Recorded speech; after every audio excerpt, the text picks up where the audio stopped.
திருப்பூரில் நீட் தேர்வு எழுத வந்த மாணவியின் உடையிலிருந்த பொத்தான்களை அகற்ற கோரிய விவகாரத்தில் எஸ்எஃப்ஐ மாணவர்கள் அதனை கண்டித்து போராட்டத்தில் ஈடுபட்டு வருகின்றனர்.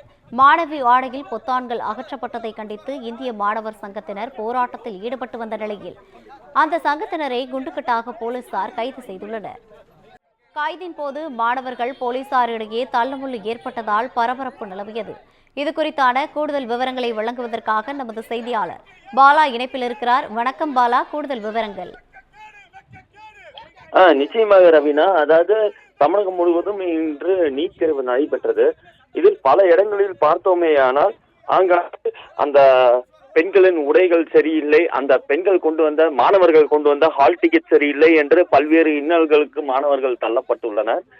இதை கண்டிக்கும் விதமாக இந்திய மாணவர் சங்கம் சார்பில் திருப்பூரில் சாலை மறியல் போராட்டத்தில் ஈடுபட முயன்றனர். இதைத் தொடர்ந்து அங்கு பாதுகாப்பு பணியில் ஈடுபட்டிருந்த காவல்துறையினர் சாலை மறியலில் ஈடுபட விடாமல் அவர்களை தடுத்து குண்டுக்கட்டாக தூக்கி அப்புறப்படுத்த முயற்சித்தனர். இதனால் இந்திய மாணவர் சங்கத்தினர்களுக்கும் காவல்துறையினருக்கும் இடையே கடும் வாக்குவாதம் ஏற்பட்டது.